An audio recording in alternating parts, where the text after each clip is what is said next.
या देवी सर्वभूतेषु मां शैलपुत्री रूपेण संस्थिता नमस्तस्यै नमस्तस्यै नमस्तस्यै नमो नमः। जय माता दी। मां शैलपुत्री हम सभी पर अपनी कृपा दृष्टि बनाए रखे। हिमालय की कन्या, भगवान शिव की अर्धांगिनी माता शैलपुत्री नवरात्रि के प्रथम दिवस की अधिष्ठात्री देवी हैं। इनकी उपासना से साधक को स्थिरता, शुद्धता और आध्यात्मिक उन्नति का वरदान मिलता है। माँ शैलपुत्री के मस्तक पर चंद्रमा की शोभा, हाथों में त्रिशूल और कमल का तेजस्वी स्वरूप भक्तों को अचल विश्वास और शक्ति प्रदान करता है। और माँ शैलपुत्री वृषभ अर्थात बैल की सवारी करती है। आइए प्रिय श्रोताओं, आज सुनते हैं माँ शैलपुत्री की दिव्य कथा। और कथा के अंत में आप आरती भी सुनेंगे। आज की इस कथा को सुनने के बाद वीडियो को लाइक एंड कमेंट बॉक्स में जय माता दी जरूर लिखिएगा।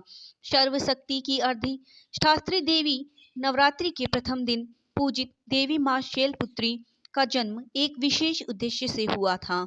देवी सती के रूप में जब उन्होंने अपने शरीर का त्याग किया तो वे अपने अगले जन्म में राजा हिमालय के यहाँ पुत्री के रूप में अवतरित हुई। यही कारण है कि उन्हें शैल अर्थात पर्वत की पुत्री कहा जाता है। प्राचीन काल में हिमालय राज अपनी पवित्रता और निष्ठा के लिए प्रसिद्ध थे। वे भगवान शिव के अनन्य भक्त थे और उनके चरणों में लीन रहते थे। एक दिन जब वे गहन ध्यान में थे, तब नारद मुनि वहां आए और उन्होंने कहा, हे राजन, तुम्हारे घर स्वयं आदि शक्ति प्रकट होगी। वे न केवल इस धरा को दिव्यता से अलौकिक करेगी, बल्कि तुम्हारे कुल का गौरव भी बढ़ाएगी।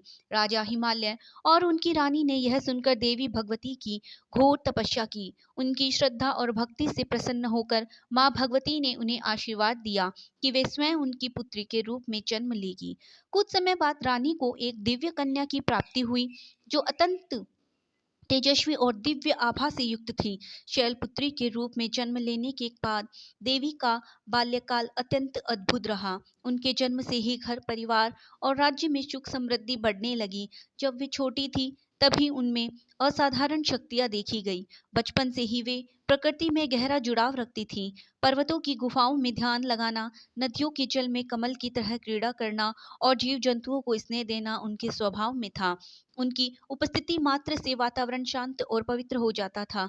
कभी कभी वे ध्यान में लीन हो जाती थी और उनका मुखमंडल दिव्य तेज से दमकने लगता। राजा हिमालय को यह आभास हो गया था कि उनकी पुत्री कोई साधारण कन्या नहीं, बल्कि स्वयं भगवती का अवतार है। उन्होंने नारद मुनि से इसका रहस्य पूछा। तब उन्होंने कहा, हे राजन, यह वही देवी है जो पहले दक्ष प्रजापति की पुत्री सती थी। उन्होंने अपने पति महादेव का अपमान सहन न करते हुए योगाग्नि में देह त्याग दिया था। अब वही आपके घर पुत्री के रूप में जन्म लेकर अपने सती धर्म को पुनः स्थापना करेगी। यह सुनकर राजा हिमालय को गर्व हुआ और वे अपनी पुत्री को हर प्रकार से शिक्षा देने लगे। जब देवी ने युवावस्था प्राप्त की, तब उनका स्वरूप और भी दिव्य प्रतीत होने लगा। वृषभ पर सवार, त्रिशूल धारण किए हुए और मस्तक पर अर्धचंद्र को धारण किए हुए रहती थी। उनका यह दिव्य स्वरूप संपूर्ण सृष्टि को यह संदेश देता है कि वे स्थिरता, साहस और भक्ति का प्रतीक है। शैलपुत्री के रूप में जन्म लेने के बाद देवी का जीवन एक नई दिशा की ओर अग्रसर हुआ। अब उन्हें भगवान शिव से पुनः विवाह करना था, जिसके लिए उन्होंने कठोर तपस्या का संकल्प लिया और यही तपस्या आगे चलकर महादेव से उनके पूर्ण मिलन का कारण बनी। माँ शैलपुत्री की पूजा करने से व्यक्ति को स्थिरता, आत्मविश्वास और भक्ति का आशीर्वाद प्राप्त होता है। जो भी भक्त सच्चे मन से माँ की आराधना करता है, उसके जीवन में सुख समृद्धि की वृद्धि होती है। माँ शैलपुत्री का जन्म एक विशेष उद्देश्य से हुआ था।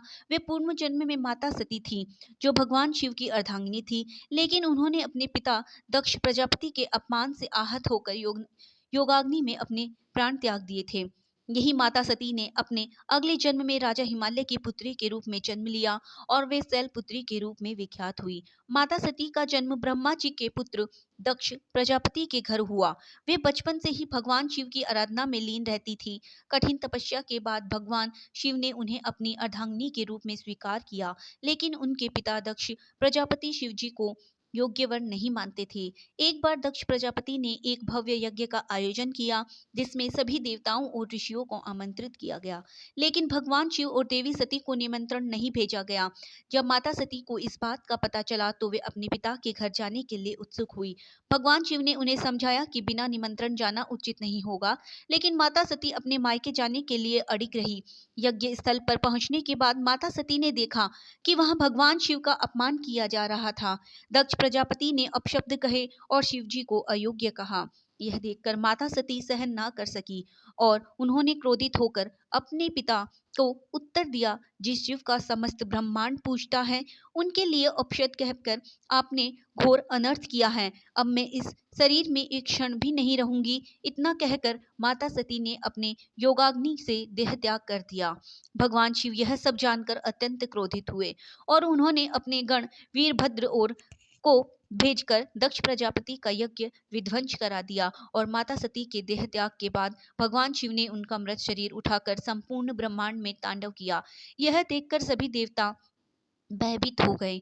तब भगवान विष्णु ने सुदर्शन चक्र से देवी सती के शरीर को खंड खंड कर दिया, जिससे उनके अंग विभिन्न स्थानों पर गिर गए। यही स्थान शक्तिपीठ कहलाते हैं। अब माता सती को अपने शिव से पुनः मिलन के लिए एक और जन्म लेना था, जिसके लिए वे इस बार राजा हिमालय के घर पुत्री स्वरूप में अवतरित हुई और शैलपुत्री के रूप में जानी गई। राजा हिमालय को नारद मुनि ने भविष्यवाणी की थी कि उनकी पुत्री कोई साधारण कन्या नहीं होगी, बल्कि स्वयं आदिशक्ति का अवतार होगी। कुछ समय बाद जब हिमालय की रानी को एक तेजस्वी पुत्री प्राप्त हुई तो पूरे प्रकृति हर्षित हो उठी। इस बार देवी ने निश्चय किया कि वे भगवान शिव को पुनः प्राप्त करने के लिए कठोर तपस्या करेगी। जैसे जैसे शैलपुत्री बड़ी हुई, उनके भीतर दिव्यता झलकने लगी। देवी शैलपुत्री को अपने पूर्व जन्म की स्मृतियां जागृत हुई और उन्होंने संकल्प लिया कि वे भगवान शिव को पुनः पति रूप में प्राप्त करेगी। इस उद्देश्य से उन्होंने गहन तपस्या का मार्ग चुना। वे अब पर्वतों की गुफाओं में जाकर ध्यान लगाने लगी, कठोर ब्रह्मचार्य का पालन करने लगी और संपूर्ण जीवन शिव आराधना में उन्होंने समर्पित कर दिया। पहले वर्षों तक वे केवल फल और फूल खाकर ही रही, फिर केवल पत्तों पर जीवन यापन करने लगी, जिससे उनका अपर्णा कहा गया। अंततः उन्होंने निर्जल और निराहार रहकर घोर तपस्या की।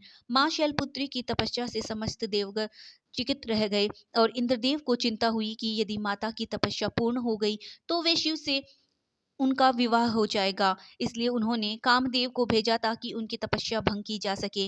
कामदेव ने मोहिनी बाणों का प्रयोग किया, लेकिन देवी अड़िग रही। आखिरकार भगवान शिव एक ब्रह्मांड के रूप में उनके सामने प्रकट हुए। भगवान शिव ने उन्हें कहा कि हे देवी, तुम कौन हो और इस कठोर तपस्या का क्या उद्देश्य है। देवी शैलपुत्री ने अपने तपोबल से जान लिया कि उनके सामने कोई और नहीं बल्कि स्वयं भगवान शिव है। तब देवी शैलपुत्री ने उत्तर दिया, हे प्रभु, मैं पूर्व जन्म में आपकी अर्धांगिनी सती थी। अब मैंने पुनः जन्म लिया है और आप ही मेरे एकमात्र स्वामी हैं।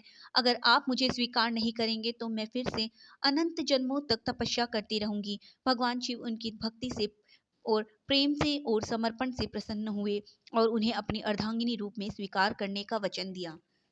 तब भगवान शिव ने विवाह के लिए अपनी स्वीकृति दे दी तो संपूर्ण ब्रह्मांड में हर्ष छा गया। देवता, ऋषि मुनि और स्वयं राजा हिमालय इस शुभ समाचार से आनंदित हो गए। राजा हिमालय ने भव्य आयोजन की तैयारी की। समस्त देवताओं ने इस पावन विवाह के लिए मंगल गान किया।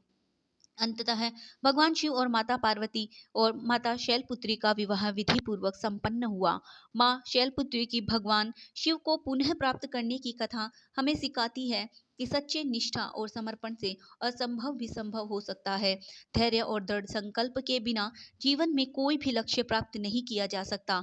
भगवान शिव स्वयं कहते हैं कि जो भक्ति और प्रेम में लीन रहता है उसे वे अवश्य स्वीकार करते हैं। माँ शैलपुत्री वृषभ की सवारी करती है और माँ शैलपुत्री के वाहन नंदी बैल का उनके स्वरूप में विशेष महत्व है। देवी शैलपुत्री जो हिमालय राज्य की पुत्री है, उनके साथ नंदी का संबंध केवल वाहन का नहीं बल्कि एक भक्त और आराध्य का है। यह कथा हमें बताती है कि कैसे एक साधारण बैल भगवान शिव का परम भक्त बना और मां शैलपुत्री के साथ जुड़ा। नंदी के पूर्व जन्म की कथा भी अब आप सभी सुनिए। प्राचीन काल में ऋषि सिलाद ने संतान प्राप्ति के लिए घोर तपस्या की। उन्होंने भगवान शिव से प्रार्थना की कि उन्हें एक ऐसा पुत्र प्राप्त हो जो अमर और अत्यंत तेजस्वी हो। भगवान शिव ने उनकी तपस्या से प्रसन्न होकर उन्हें एक पुत्र प्रदान किया, जो वास्तव में शिव जी का ही अंश था। इस बालक का नाम नंदी रखा गया। वह जन्म से ही तेजस्वी और अत्यंत बलशाली था। बचपन से ही नंदी को भगवान शिव के प्रति अगाध प्रेम था। जैसे जैसे वह बड़े हुए, उनकी भक्ति और बढ़ती गई। जब नंदी युवा हुए तो उन्हें ज्ञात हुआ कि उनका जीवन केवल सांसारिक कार्यों के लिए नहीं बल्कि भगवान शिव की सेवा के लिए समर्पित होना चाहिए। इसके लिए वह कैलाश पर्वत की ओर प्रस्थान कर गए और भगवान शिव को प्रसन्न करने के लिए घोर तपस्या करने लगे। उन्होंने कठोर व्रत का पालन किया, केवल वायु और जल पर रहकर भगवान शिव का ध्यान किया। उनकी भक्ति से प्रसन्न होकर स्वयं भगवान शिव कहने हुए प्रकट हुए। भगवान शिव ने नंदी से कहा, वत्स, मैं तुम्हारी भक्ति से प्रसन्न हूँ, मांगो जो तुम्हें चाहिए। नंदी ने उत्तर दिया, हे प्रभु, मेरा एकमात्र लक्ष्य आपकी सेवा ही है, मुझे आपके चरणों में स्थान दीजिए। तब भगवान शिव ने उनको अपना प्रिय गण और वाहन बनाने का वरदान दिया। इधर जब माता सती ने योगाग्नि में आत्मत्याग किया और पुनः शैलपुत्री रूप में जन्म लिया, तब भगवान शिव ने नंदी को आदेश दिया कि वह अपनी साधना में सहायता करे। जब देवी शैलपुत्री कठिन तपस्या कर रही थी, तब नंदी उनकी रक्षा के लिए सदैव उपस्थित रहते थे। उन्होंने देवी की सेवा की और उनकी तपस्या में किसी भी प्रकार का बाधा नहीं आने दी। देवी ने नंदी की भक्ति और सेवा भाव को देखकर उन्हें आशीर्वाद दिया कि वह सदैव शिव और शक्ति के वाहन के रूप में प्रतिष्ठित रहेंगे। एक समय की बात है, जब एक असुर ने देवी शैलपुत्री की तपस्या भंग करने का प्रयास किया। वह राक्षस वेश बदलकर उनके समीप पहुंचा, लेकिन नंदी ने उसे पहचान लिया। नंदी ने अपनी अपार शक्ति से उस असुर का सामना किया। देवी के आशीर्वाद से नंदी ने उस पर परास्त कर दिया। तब मां शैलपुत्री ने नंदी को यह वरदान दिया कि जो भी मेरी पूजा करेगा वह तुम्हारी भी आराधना करेगा और तुम मेरे साथ सदा सदा के लिए रहोगे। जो भी मां शैलपुत्री और भगवान शिव की पूजा करते हैं, उसे नंदी की कृपा भी प्राप्त होती है। नंदी को समर्पित व्यक्ति को शिव शक्ति की विशेष कृपा मिलती है। नंदी की सवारी करने वाले मां शैलपुत्री धैर्य, सेवा और समर्पण की प्रतीक मानी जाती है। मां शैलपुत्री का संबंध चंद्रमा अर्थात सोम से भी विशेष रूप से जुड़ा हुआ है। वे अपने मस्तक पर अर्धचंद्र धारण करती हैं, जिससे उनका एक नाम सौम्य रूपा भी है। लेकिन क्या आप जानते हैं कि चंद्रदेव को वह सौभाग्य कैसे प्राप्त हुआ कि वे माता के मस्तक पर विराजमान रहे? अब आगे की कथा में आप यह भी जानेंगे कि चंद्रदेव को कैसे वह सौभाग्य प्राप्त हुआ, कि कैसे चंद्रदेव ने गंभीर श्राप भोगा, फिर मां शैलपुत्री की कृपा से पुनः अपना तेज प्राप्त किया। चंद्रदेव, जिन्हें सोम भी कहा जाता है, जो अत्यंत सुंदर, तेजस्वी और आकर्षक माने जाते हैं, वे 27 नक्षत्रों के स्वामी हैं और उन्होंने राजा दक्ष प्रजापति की 27 कन्याओं से विवाह किया था। लेकिन उन्होंने अपने विशेष रूप से रोहिणी नामक पत्नी को ही विशेष अधिक प्रेम दिया, जिससे बाकी 26 पत्नियों को उपेक्षित महसूस होने लगा। जब यह बात दक्ष प्रजापति को पता चली तो उन्होंने चंद्रदेव को समझाया, लेकिन उन्होंने इस बात को अनदेखा कर दिया, जिससे क्रोधित होकर राजा दक्ष ने उन्हें क्षय होने अर्थात धीरे धीरे लुप्त होने का श्राप दे दिया। श्राप के प्रभाव से चंद्रदेव की चमक धीरे धीरे कम होने लगी, जिससे देवताओं की संपूर्ण सृष्टि से संकट उत्पन्न हो गया। चंद्रदेव अत्यंत व्याकुल हुए और सभी देवताओं की सहायता मांगी, लेकिन कोई समाधान नहीं मिला। अंततः वे भगवान शिव और मां शैलपुत्री की शरण में पहुंचे। चंद्रदेव ने कैलाश पर्वत पर जाकर घोर तपस्या प्रारंभ की। वे दिन रात भगवान शिव और माता शैलपुत्री का ध्यान करने लगे। चंद्रदेव ने ओम नमः शिवाय मंत्र का जाप करते हुए कठोर तप किया। वे हिमालय की ठंडी गुफाओं में बिना अन्न, जल और शिव और शक्ति की आराधना करने लगे। तब उनकी भक्ति से प्रसन्न होकर मां शैलपुत्री ने शिव जी से आग्रह किया कि वे चंद्रदेव को इस श्राप से मुक्त कर दे। भगवान शिव ने कहा, हे सोम, तुम्हारा यह कष्ट तुम्हारे ही कर्मों का फल है, लेकिन शक्ति की कृपा से तुम इस श्राप से पूरी तरह मुक्त हो जाओगे, परंतु नियंत्रित हो सकते हो। मां शैलपुत्री ने उन्हें आशीर्वाद देते हुए कहा कि चंद्रदेव, तुम मेरे मस्तिष्क पर स्थान प्राप्त होगा। जब तुम क्षीण हो जाओगे तब तुम पुनः पूर्ण होकर चमकोगे, तुम्हारी यह अवस्था अब अमर रहेगी और इसी चक्र को चंद्र मास का नाम दिया जाएगा। माँ शैलपुत्री के आशीर्वाद से ही चंद्रमा कृष्ण पक्ष में क्षीण होते हुए और शुक्ल पक्ष में पुनः बढ़ते हैं। यही चंद्र कलाओं का आधार बना। शिव जी ने चंद्रमा को अपने मस्तक पर धारण किया, जिससे वे चंद्रशेखर कहलाए। चंद्रमा का यह चक्र समस्त जीवन चक्र का प्रतीक बन गया। इसी घटनाओं के कारण सोमवार अर्थात चंद्रवार को शिव शक्ति की विशेष पूजा का दिन माना गया। चंद्रदेव ने मां शैलपुत्री और भगवान शिव का यह निवेदन किया कि वे उनकी भक्ति को अमर कर दे। तब भगवान शिव ने उन्हें कहा, हे सोम, जिस स्थान पर तुमने तपस्या की है वही अब तुम्हारे नाम से सोमनाथ नामक मेरा प्रथम ज्योतिर्लिंग स्थापित होगा। यहाँ आने वाले भक्तों की सभी पाप और कष्ट दूर होंगे। माँ शैलपुत्री ने भी आशीर्वाद दिया कि जो भी भक्त सोमवार को व्रत रखेगा उनकी समस्त इच्छाएं पूर्ण होगी। तभी से सोमवार का शिव और शक्ति का पूजन का विशेष महत्व हो गया। माँ शैलपुत्री के वहाँ नंदी बेल और का उनके समस्त रूप में विशेष स्थान है। लेकिन प्रिय श्रोताओं, क्या आप जानते हैं कि एक समय ऐसा भी था जब एक दैत्य वृषभासुर ने देवी की शक्ति को चुनौती दी थी और उनका अंत स्वयं मां शैलपुत्री के हाथों हुआ। अब हम सच्चे मन से उनकी जय जयकार करके अगली कथा में फिर मिलेंगे। नव दुर्गा की लीला संग चलेंगे। प्रिय श्रोताओं, माँ शैलपुत्री की कथा समाप्त हुई। अगली कथा में आप माँ ब्रह्मचारिणी की कथा भी विस्तार पूर्वक सुनेंगे। अब आप हम सभी मिलकर माँ दुर्गा की जय जयकार लगाते हैं। प्रेम से बोलिए, जय माँ दुर्गा, जय माँ शैलपुत्री। अगर वीडियो आपको अच्छा लगे तो चैनल को लाइक एंड सब्सक्राइब अवश्य कीजिए। धन्यवाद।